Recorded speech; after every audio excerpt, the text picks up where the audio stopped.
In today's session of the Purple Coffee Podcast, I speak to Rameet Chawla about the crazy chaos of hiring people in the early days of your startup. Oh boy.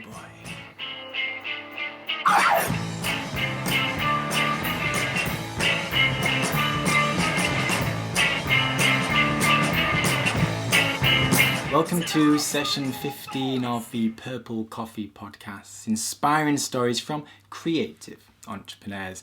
I am your host, Turndog, and in today's delightful session, I speak to Rameet Chawla, who is the main man behind Fueled, a cool and sleek app agency in the vibrant town of New York City, which is a city, not a town. Seriously, you will be super impressed with how cool these guys are. And once you've finished watching or listening to this podcast, I encourage you to head over to the Fueled website and be amazed about their sleekness, especially their team page, which I will talk about a little while longer. You'll be able to get links to Rameet's World and the Fueled website on this session's page, which is at bit.ly/purplecoffee15. So once you've finished with me here, feel free to go there and blow your mind. But first, there's a certain interview with a certain Mr. Chawla, and it's all regarding his great mistake, which is an aid of my book, The Successful Mistake. A book all about an entrepreneur's great faux pas and how they turned it around, so I can share it with upcoming entrepreneurs like your good self. It's a book I can't wait to share. It's been an amazing journey for me, and every time I do one of these interviews, it's like a mini coaching session I feel I've stolen from the hearts of these kind folk. Mwahaha. But I suppose I am sharing it, so it is quite good in the end. Anyway, Rameet's issue revolves around hiring, which is something that I've come across time and time again, especially in the early days when you're maybe hiring the first few people for your business. And with that, I will pass it over to this amazing interview because I know that I've built it all up and you're probably really excited right now, so I won't chat about anything else. But first, who is Rameet Chawla? Well, I have created a little bio on my trusty iPhone and I will share it with you now so you've got a bit of an insight into this main man and who he is and what he does and why you should love him like I do. So, I'm going to read now. Rameet creates apps. You know, those things on your phone that you can't live without. Well, you have Rameet and his team at Fueled to blame for this, for he's the man behind some of the industry's bestest. Not a word, but okay. Damn you, Rameet. Once upon a time, life was simple. We spoke to each other and read newspapers. Now we have apps and nothing else. What's next? Terminators? Is that what you've got planned for us, Rameet? Oh well, what's done is done. And I suppose we should be thankful for super smart and talented folk like he. His business, Fueled, also happens to own the web's best team page. If you do nothing else today other than watch this podcast, it's to check out this amazing team page and have your mind blown to smithereens. You have been warned. I'm delighted to be joined by Rameet Chawla, who is one of the main guys at Fueled, a mobile app company in New York. And before we get going, you should definitely check out their website and just have a look at their core team section, and I'm sure you'll be blown away. This is by far the best team section I've seen on a website. So if you do one thing from all this, check that out and you will have your jaw dropped. So Rameet, thank you very much for joining us. Thank you, Matthew, and thanks for the shout out on the core team page. Appreciate that. Absolutely no problem at all. And Rameet was telling me just before we hit record that they're already working on their next version, so I'm excited to see that. And it's good to see a company that is always looking to improve and go that next step. The last thing you want to do is stand still in this world. So I'm going to be talking to Rameet today about mistakes that he has made, and this is all in aid for the successful mistake, the book that I am writing. So Rameet, before we get going and all that, please just tell us a little bit about yourself and what it is that you do. Sure thing. So right now, I run a company called Fueled. We have three offices, one in Chicago, one in Newcastle, England, and one in New York. Our headquarters are in New York. Right now, we're about 60 people, half of which are developers. We have a design team of about 10 people. And then the rest are like product managers and producers. Um, and so what we do is we basically take ideas from entrepreneurs and then turn them into a real app. We realize those ideas with technology. So if someone has an idea to like have a new social network or a way of connecting people or a new utility from their mobile phone, we build those utilities for them. So we basically build businesses for entrepreneurs. Absolutely fantastic. And I've already seen on the website you've got some very cool clients, some very big people along the lines of MTV and PC Magazine and Malibu. And I must say, before we move on to anything else, I've heard of companies going from sort of cities like Newcastle to New York, but I think you're the first to have gone from New York to Newcastle. That must have been an interesting move. How have you been there yourself? So I haven't actually gone. We have an office in the in the Northern Design Center, which is Hmm. one of the new complexes in Newcastle Gateshead. Um, and I my dream is to have the office in London, and one of our lead creative people actually moved to Newcastle, I see. and it was when we were only 8 people. So as we grew, his team grew also, and then he required an office, and then it just kind of happened. Now, what's interesting is he's actually now since moved to London, and so we're going to be opening up our London office soon. But it's still running. The Newcastle office is still there. The employees are still there. So it's just kind of like a random occurrence. That is very random, but very cool. I've been to Gateshead myself, and I've been to Newcastle, and it is a rather interesting place, and the people there are lovely. So if you do ever get a chance to go, do and let me know because I'm not too far away from there. Awesome. So the well, let's focus on the mistake side of things then. If you could just tell us a little bit about one of the biggest mistakes that you've made, the tale about it, how it came about, but then more importantly, how you turned it around and got to where you are now. Because how long have you been working on Fueled? So it's been since December 2009 is when we started. And if I could think back to then, I would say so. I always heard from everyone, make sure you hire people that are smarter than yourself. Surround yourself by people that are smarter than you. Um, and so I did that for our core services, Hmm. which were design and development. And then in order to reduce overhead, I actually hired cheaper resources, even a lot of interns, to help out with operations and kind of back office management, because I never felt that that was really, you never really, it didn't really require someone that, was an amazing developer or amazing designer, because it was administrative work. And I think one of one of the things that's kind of, I don't know, hurt our growth, you could say, is the fact that we didn't hire talented people for that back office operation as well. So the takeaway from that is just um, when you're hiring people, I mean, whether it's sales, whether it's accounting, whether it's legal, whatever it is, make sure that you have the talent behind there. Because when you grow, it really, really hurts because those people have all the knowledge, like at the company, um, and you can't.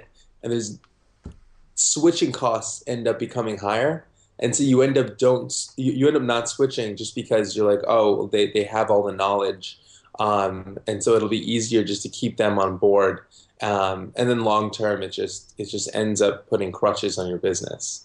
So that's one of the first things. I would say that happened early on that, if I could go back, I would definitely change. Um, some of the mistakes as a company, because, we obviously run a service company. Some of the mistakes that affected us greatly, we had two projects um, that you could say we changed our normal rules of operations for just to get, you could say, a little bit of extra cash. Um, so and what ended up happening is we ended up going way over budget, and it ended up hurting us greatly, and it hurt our reputation, and I always think back on these two projects that if I could just go back and if I could just um, change something, it would be, we would just work on those projects differently. And so what went wrong there is we had deviated from our norms. So when you're growing your company, you're going to get opportunities um, that you'll have to change how you normally operate in order to seize those opportunities, and be very careful when those come your way, because we obviously jumped at them and they said, hey, well, we require X, Y, and Z, and we had to change how we operated because we normally work on an hourly basis, and everything's done in an hourly fashion. They wanted a project rate. We ended up fixing and doing it at a project rate, and we spent probably three times the amount of time that we had initially scoped on the project. Um, both parties ended up leaving unhappy, and it was a client that, I mean, just one of the most important clients, and so it just sucks. So if you set expectations early, um, and continue to do business even with the bigger clients the same way that you do business with your smaller clients, because that's how you know how to do business. Um, that'll help you in the long run as well. And so now whether it's a small client or a big client, we actually operate the exact same way. We don't change anything, and that's really helped us. And if you set that expectation with your clients early on, it just results in everyone being happier. Wow, fantastic. And it is a fine line, isn't it? Because when you start a new business, there's always going to be teething things, and you naturally have to evolve and adapt to your clients' needs and the market's needs. But at the same time, it's so easy to just try and please everyone. But in doing so, you'll ultimately just rip apart your entire identity and never really do any one thing well. You'll be a master of none, as you will. Yeah. So it is a fine line to do where you are adaptable and you are open to change, but at the same time, create a certain culture, create a certain set of ideals and a certain process that works for you, and stick to it, every opportunity that you get. Yeah, completely agree. So yeah, that is it. And just touching on your point earlier regarding the staffing issues, because one of my favourite nuggets of advice from one of my favourite bosses, actually, in the past, was always make sure you hire people sort of more intelligent for you. Always hire the best possible who will make you look good. And it does sound like that was very much the case for you. Um, and it sort of deviated with the operation side. Is there any particular area on the operations, the back office, which kind of came and I guess bit you from behind? Was it more of the organisation, or was it the finances, or was it just the kind of communication side of things? I'd say it was two things. It was accounting and it was sales. Mm. And I mean, one of, like, if I was going to give someone advice, it'd surround around two things. If there was a young entrepreneur, and if I would have given them advice, there are two things I'd focus on. It's hiring talent, and all of the components of hiring talent. I'd say sometimes you feel like you lost someone, because you're talking to them, and they're either not leaving their job, or whatever happens, that they're still working on their own business. Never give up. Um, so we've had people that we've gone after for over a year, and then only after a year, after two jobs that they had worked, did they finally join our company, and it was one of the best hires that we've ever had.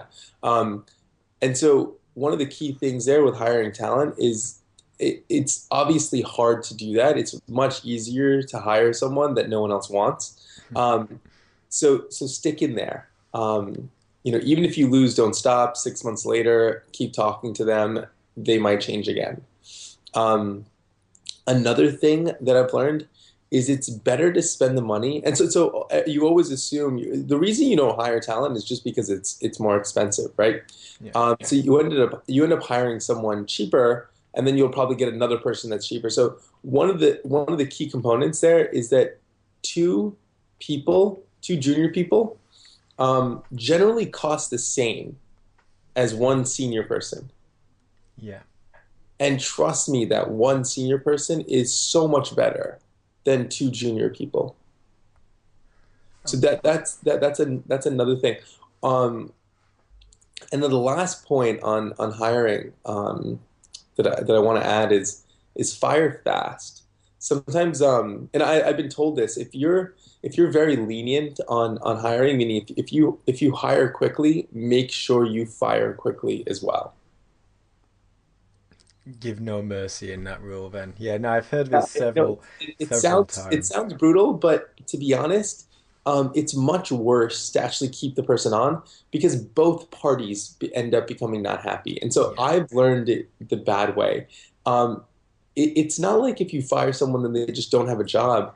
Um, it's much worse to keep them on and have them try and satisfy you and the company, and it's not working. If you know it's not going to work, fire fast so they can find another position Yeah. and so that they can grow in their own career somewhere else. Because if they're not going to grow for you and it's eventually not going to work out, it's better to let them go sooner than later so they can move on. Couldn't agree more. And I love how you point upon the idea of being persistent for hiring as well, because persistence is generally an entrepreneur's best friend anyway. You need to be constantly going and trying again, but you never hear that so much from the hiring side. You generally have a job role that you want to fill, and you put it out to tender, and you eventually try and fill it as quickly as possible. But in your case, it was you had a particular individual in mind, and you wanted to make sure that you got them on board, whether it was after a month or 6 months or a year. It was a case of, we want this person. Yeah, what'll end up happening is you'll end up meeting some people that would be perfect, and they might not know it, and but you know it. You have a gut feeling. You're like, no, this person's perfect. Mm. And sometimes it's hard to convince them because your company might be too small, or they might be in a different location. You had mentioned at the beginning of the call that you had loved our core team page. It took us a good 8 months to 10 months to get the person that designed that page working for us. They were head of digital of another company. They were sitting in a very rosy position, and I'd always email them and I'd be like, hey, when are you going to quit and work for Fueled? And they'd kind of just chuckle and say, I'm happy where I am. And then one day, I consistently sent an email every month. It wouldn't be long. It'd just be, just in the subject line. Quit your Uh, job, come to us. yeah, just something super casual, but it was very clear what my intentions were. It Yeah. was never like, hey, let's hang out. It was very, very clear. Hey, I want you to join our company. Um, and one day he replied, let's chat. And I knew as soon as he said that was it. We got him. We Yeah. had him. And it was only because just the week before there was an argument that he had with some senior people at the company, and he was over it and he was about to start looking, but he didn't have to look because we had been pinging him for such a long time. And that's just one story. We have a couple that are like that, and we probably have right now 5 or 6 people that we're actively continually pursuing, meaning we're just waiting. We're waiting for them to Yeah. finish whatever their role is at their current position. We're waiting, and we work in the startup world, so sometimes we wait for the company to go bust, if that's what it takes, and that sometimes takes a long time. Yeah. Um, Well, that But must be fantastic for the general sort of staff culture because the majority of people involved in Fueled will really feel wanted and needed because you made such an effort in getting them on board. It wasn't just a case of, oh, you came for an application one day and a week later you got the job. It was a case of we right. pursued you, we wanted you, and that must make a very tight group. Yeah, for sure. I mean, so obviously not all the 60 people were like that. Uh, No, you so that's a lot of sort of trying on your side. yeah. So I mean, we do hire like the traditional way where we'll post something, we'll interview people, and then we'll hire the ones that came in that were the strongest person that were actively looking for a job. But what's interesting is some of the senior people at the company have been people that we've pursued, and then once we brought them in, they had exceeded expectations and then grown at the company. Yeah. Um, which just goes to show that when you see that person, like they can change your business. So um, definitely pursue them. When you were making the initial error, as it will, in terms of hiring sort of these younger junior people and having two people to do one person's job, did you kind of get to a point where you thought, right, going forward, I want to make sure there's going to just be quality around us in this team? And were you looking a little bit harder? So when you got, you worked with a new company in some sort of manner, did you look at the people and think this is a Fueled type personality and this person isn't? And when you went to networking events, when you met people, was it always a case of I'm on the lookout for the next Fueled employee? Yeah, it's funny. I always say I'm doing two things. I'm always selling our service, and I'm always recruiting.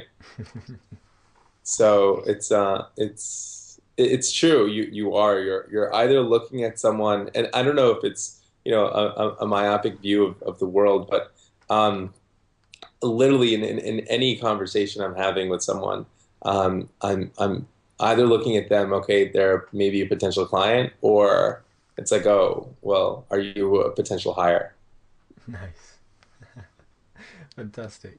But it is a fantastic sort of outlook to have because, like you said earlier, quite often if you hire cheap, you end up spending just as much money, if not more, than you would if you just bought that sort of quality individual in the first place. And it Yeah, usually the same happens when it comes to equipment and software. You can go for the cheap, free account, and sometimes you need to do that in the very beginning. But as soon as you start getting a bit of money in, you need to go after quality as often as possible because it gets you through the end of the day and it gets you to that next level much quicker than sort of just trying to make ends meet. yeah, totally. Fantastic. So now, does that kind of affect the rest of sort of the way you look at the company now? When you need to buy sort of certain equipment or when you're having to bring in new services, are you always looking for that sort of quality brand, that quality company that's going to do it? Has it made you look at the company in a different way overall? Um, no, so I mean, when we select other stuff for the company, I don't think there's anything particular that we do differently because of our thesis on hiring. I don't think that's really affected how we operate other departments differently or how we make decisions differently. Um, but um, but I mean, I mean, so for an agency, the number one thing is employees.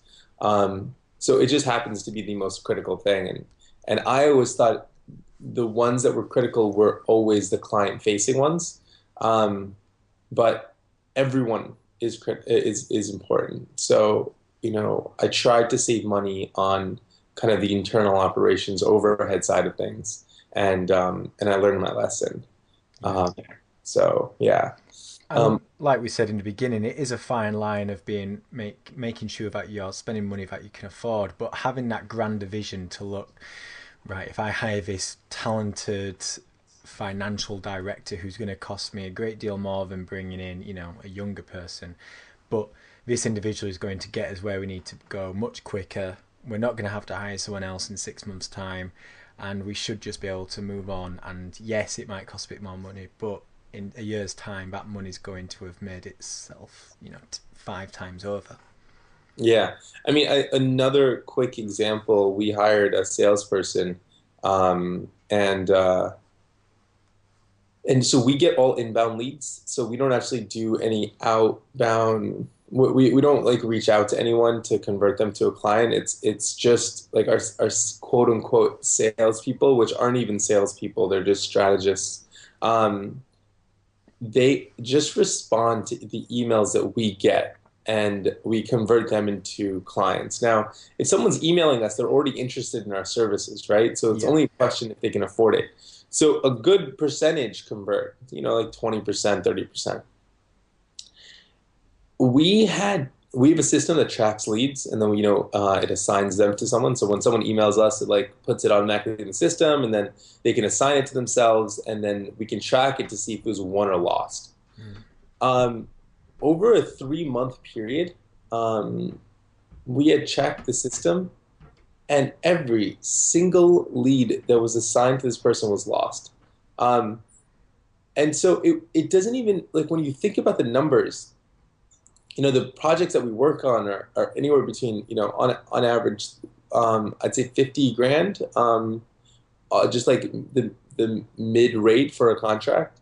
Um, and so if you thought about how much we actually, because, we had hired a cheaper strategist or salesperson, um, it's huge. Yeah, It's huge. absolutely. And if we'd found the right person and spent the money, they would have converted, just even if they had just converted two more, uh, their difference in salary. And then on top of that, they would have done better, of course.